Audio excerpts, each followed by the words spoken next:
À cette édition du 20h. Merci de l'avoir suivi, mesdames et messieurs. Ne quittez surtout pas la deuxième partie d'Equinoxe Soir. C'est dans un court instant avec Serge Alontouf aux commandes. Serge. Un conducteur de moto assassiné pour une médaille retrouvée en sa possession. Il perd sa vie pour la modique somme de 15 000 francs CFA envoyés pour recevoir la médaille décernée à un agriculteur à Babessi, dans le nord-ouest Cameroun. Ce conducteur de moto a été capturé, ligoté, torturé, puis tué par des combattants séparatistes.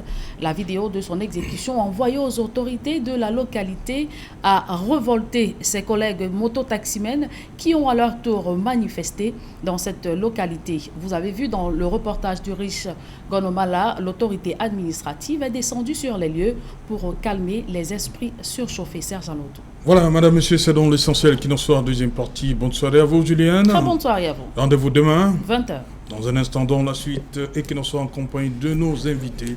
Ils sont toujours là. Pierre-Emmanuel Biam, du mouvement pour la renaissance du Cameroun. Abdoun Tam, analyste politique. Simplice Mioyo, du Parti camerounais de la réconciliation nationale, PCRN. Et Dr Simon. Dr Simon, je commence par vous. Cette actualité, on a vu. Au lendemain, lui, c'était avant, on va le dire comme ça, avant la célébration de la 51e édition de la fête de l'unité. Beaucoup d'assassinats dans le nord-ouest et le sud-ouest.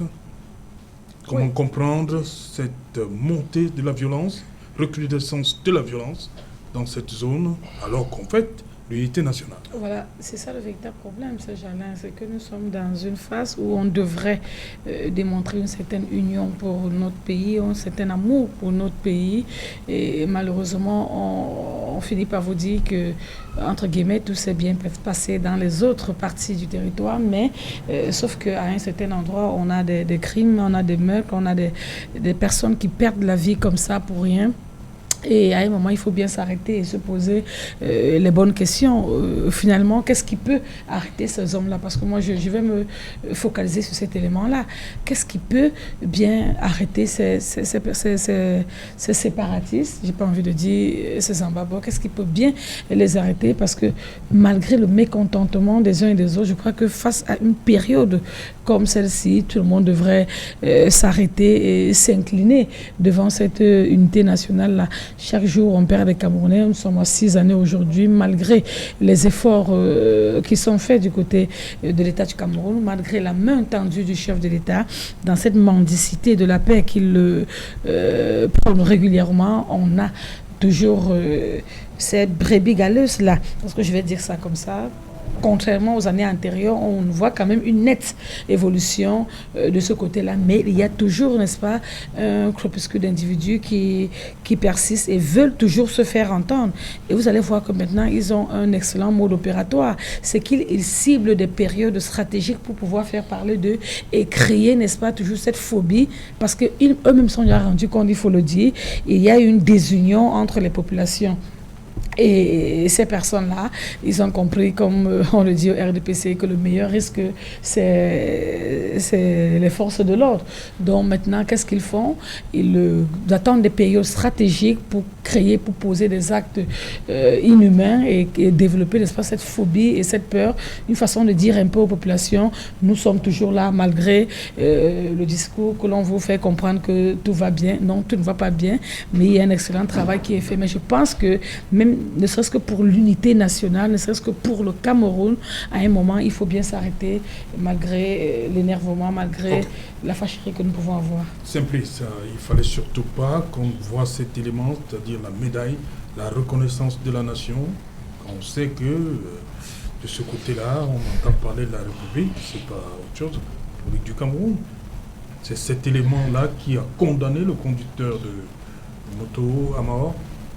Oui, en fait, il faut dire que ça, c'est le jugement, n'est-ce pas, de ces séparatistes-là. C'est-à-dire que les emblèmes de la République, c'est contre cela, en fait, qu'ils sont en train de lutter. En fait, vous savez, on ne devrait pas voir ce genre de choses lorsqu'on parle de l'unité. C'est de façon même à se questionner sur l'unité nationale elle-même. qu'est-ce que nous célébrons même au moment de l'unité nationale, au moment où nous voyons, n'est-ce pas, toutes ces dérives-là. Donc c'est à questionner l'unité. Nous ne devrons pas, parce que actuellement, nous sommes dans un système imposé, n'est-ce pas, par la colonisation, cet État, n'est-ce pas, qu'on nous a. Mais en réalité, nous, au PCRN, nous sommes là parce que nous sommes républicains. Mais nous ne sommes pas forcément d'accord avec la façon dont le système perçoit l'unité. En temps normal, on ne devrait pas célébrer l'unité nationale, puisqu'elle repose en fait, ça, il faut rentrer dans l'histoire pour comprendre en fait que le Cameroun devient une république unie parce qu'on avait deux Camerouns. Oui, ça c'est l'histoire, Voilà. c'est connu Ça, tout l'histoire. ça. Ce qui nous intéresse là, c'est ce qui est arrivé. Je vous ai dit, l'unité, est-ce que c'est cette médaille-là qui a condamné le conducteur de moto à mort? Le fait qu'ils aient trouvé sur lui. Le fait qu'il ait pris, le fait en fait qu'il serve, n'est-ce pas, de moyens pour faire passer cette médaille. C'est ce fait, n'est-ce pas, qu'eux ils estiment de collabo et ils vont jusqu'à le tuer. Et nous disons malheureusement, père son âme, nous reprochons, n'est-ce pas, cette façon de faire. Mais nous interpellons le pouvoir en place de comprendre. Ils avalent, on va dire comme ça, qu'elle est en train d'avaler ses propres enfants. C'était ça le but au début? Non. En fait, vous savez que c'est-à-dire que des séparatistes mettent fin nous condamnons certains compatriotes de ces régions. Nous condamnons fermement, n'est-ce pas, ce qui est en train de se passer. Nous condamnons même déjà le fait d'avoir pris les armes contre la République. Parce que en fait, il faut comprendre, et c'est pour cette raison que nous questionnons, n'est-ce pas, l'unité nationale. Nous interpellons les pouvoirs de comprendre en fait que avec ce qui se passe là, on aurait même pu ne pas célébrer l'unité nationale à cause de ce qui se passe. En fait, il faut comprendre ce que c'est que l'unité. Vous comprenez que même si on célèbre l'unité aujourd'hui, il ne s'agit pas seulement de l'unité des anglophones et des francophones. C'est tout à fait biaisé parce que le Cameroun, c'est pas seulement anglophone, francophone qui nous a été imposé par les colons. Donc nous sommes dans un système où nous sommes trompés de route en fait. Il faut comprendre que si nous célébrons encore l'unité nationale aujourd'hui, c'est véritablement parce qu'en dehors de anglophones, francophones, il y a une unité des communautés camerounaises qu'il faut mettre en place, qu'il faut reconnaître. Or, c'est un problème parce que le système en place ne reconnaît pas cela, ne comprend pas que le Cameroun, c'est une diversité. C'est une diversité et qu'en réalité, il faudra un système qui prenne en compte, n'est-ce pas, toutes ces diversités qui sont les communautés camerounaises. Lorsque, au départ... On vous voit venir. Ah oui, effectivement, vous nous voyez venir. Et nous sommes contents parce avec que de le plus en plus... fédéralisme. Et nous sommes contents parce que de plus en plus, les uns et les autres comprennent ce que le PCRN voudrait, n'est-ce pas, faire comme proposition, comme offre politique. Donc nous sommes contents parce que la voix du PCRN est en train d'écouter. Lorsque nous parlons de fédéralisme communautaire, nous ne nous trompons pas. Vous n'allez pas demander aux Camerounais, n'est-ce pas, d'être ce qu'ils ne sont pas. Le Cameroun, c'est une réalité. Et depuis les années de lutte d'indépendance, le feu Uniobert, n'est-ce pas, l'avait bien dit. Avant de nous donner l'indépendance, laissez-nous d'abord nous réunir en tant que communauté. Laissez-nous d'abord, n'est-ce pas, créer cette unité-là entre les communautés afin que nous puissions nous reconnaître en tant que tels, que nous puissions, n'est-ce pas, savoir que moi je suis Bamileke, le Bassa, lui, il existe, le Béti, il existe, le Nordiste existe. Ce sont des réalités camerounaises que nous devons, n'est-ce pas, fédérer. Dans le Foulbé. Voilà, les Foubés existent et ce sont des réalités camerounaises, n'est-ce pas, qu'il faut fédérer. Du moment où nous allons toujours renier ces réalités pour penser, n'est-ce pas, à un mélange homogène des Camerounais, c'est impossible.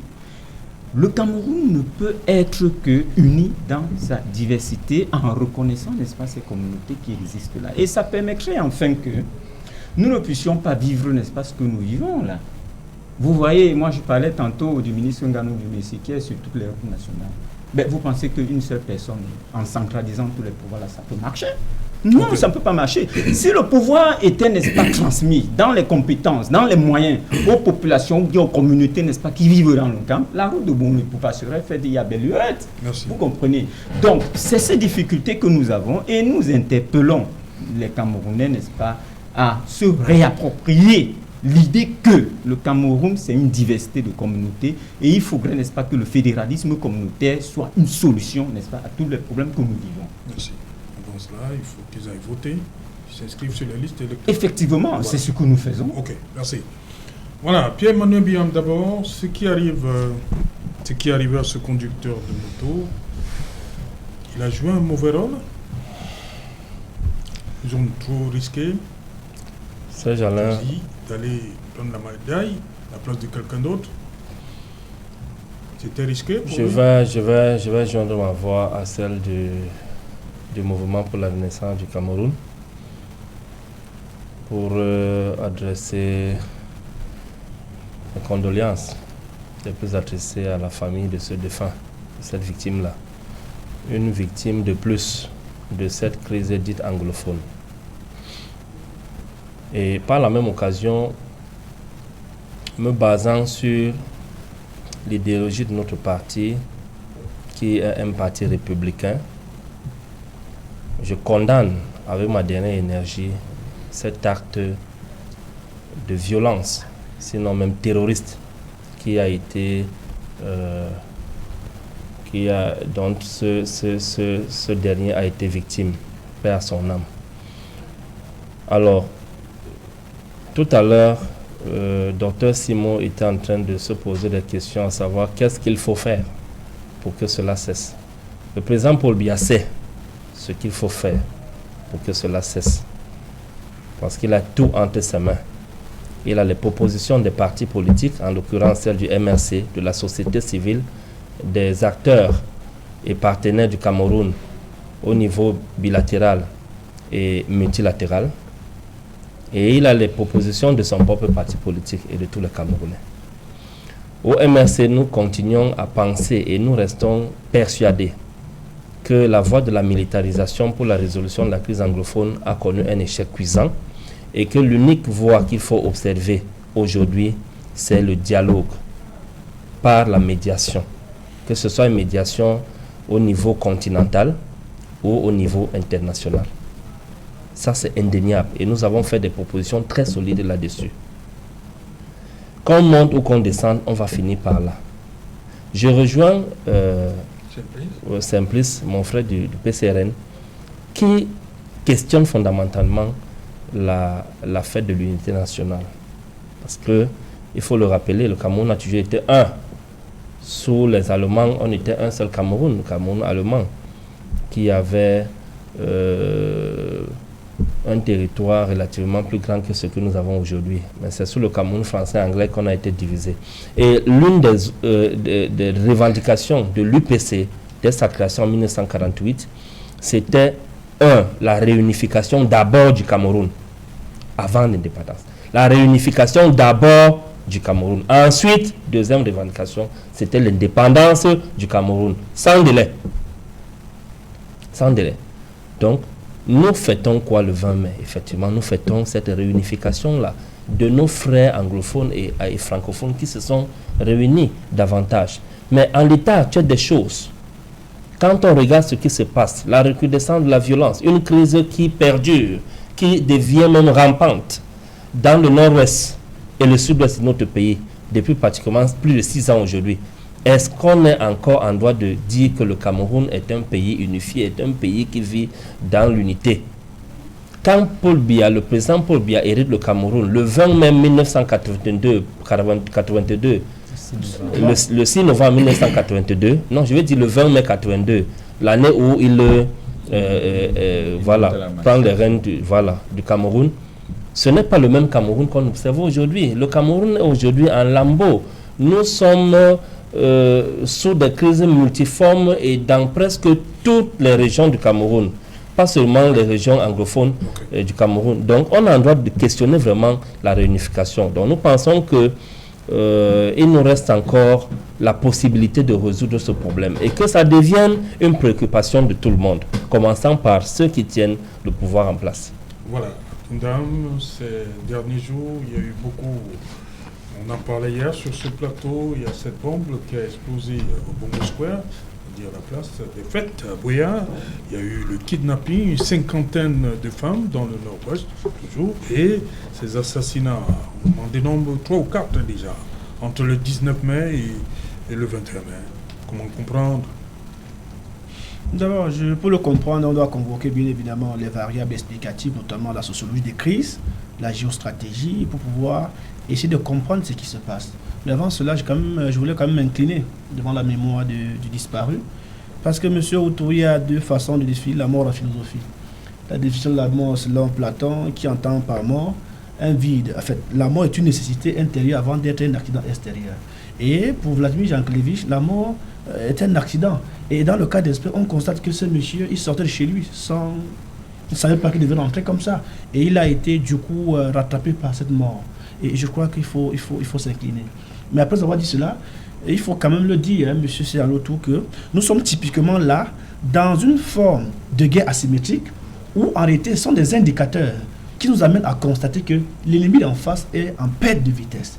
Et ils ne font que des attaques sporadiques pour pouvoir démontrer, attirer leur attention et émerger, attirer l'attention sur eux. Puis l'objectif, c'est la terreur, s'aimer la terreur, à travers des actes atroces, avec des pratiques aussi atroces que ça. Il est important de le dire que ces sécessionnistes ou encore ces bandes armées, la preuve de surtout, la crise anglophone a connu une évolution notoire. Nous sommes partis du postulat de la revendication corporatiste par les avocats et enseignants, récupéré par la politisation à travers, parce que le professeur Jean on en appelle la politisation, par les partis politiques, et plus tard récupéré par les ambassadeurs. Et aujourd'hui, ce sont des bandes armées. Et on constate qu'à un moment donné, la crise a connu une forme de pic. Aujourd'hui, la pic est, la pente, on semble connaître une pente descendante. À ce titre-là, on fait face juste à des attaques sporadiques, pas davantage par les bandes sécessionnistes, mais davantage par les bandits, parce que l'économie de la guerre est davantage opérée là. Et ce qu'il faut le dire, monsieur Seralotou, c'est qu'il ne faut pas davantage qu'on puisse tenir un discours défaitiste. Et il est important de le dire que même le discours des anglophones commence à changer. Il y a un discours qui tient par eux-mêmes, qui commence à amener leurs confrères ou leurs frères de déposer les armes. Or, ces discours étaient davantage tenus par le gouvernement. À partir du moment où les frères du même terroir commencent à tenir ces discours, je crois que c'est un début de solution qui va mener ces gens, nos compatriotes, à revenir dans les bons sentiments. Quoi que l'on dise, l'État du Cameroun est un État qui doit veiller à ce que l'unité de l'État soit sauvegardée. Et on ne peut pas demander à un État de faire débarquer son armée pour la sauvegarde de son intégrité territoriale. Cela étant dit, nous souhaitons que la résolution, la fin de la crise anglophone soit connue de tous et que nos compatriotes du Nord-Ouest et du Sud-Ouest reviennent dans les bons sentiments pour qu'on puisse partager la République ensemble. Merci, cher monsieur. Merci, madame, d'être venue. Merci, docteur Simon. Oui, merci. C'est un plaisir, mais je crois que je peux terminer, ajouter simplement un mot en disant, je crois qu'il est temps, 6 ans après, de dénoncer réellement ce qui se passe au niveau du Nord-Ouest et du Sud. Et surtout, moi, ce qui me gêne souvent, c'est tenter d'expliquer ce qui se passe avec ce terrorisme. Moi, j'appelle ça comme ça maintenant, ces tueurs en bande armée. Arrêtons de dire le gouvernement est monté, descendu, crions dessus, dénonçons. Merci beaucoup. Merci Simplice, merci à vous Pierre-Emmanuel Biam. Merci à vous également, Abdoundam. Madame, Monsieur, nous sommes arrivés au terme de ce numéro et qui nous on se retrouve demain à partir de 19h. Bonsoir, Marba.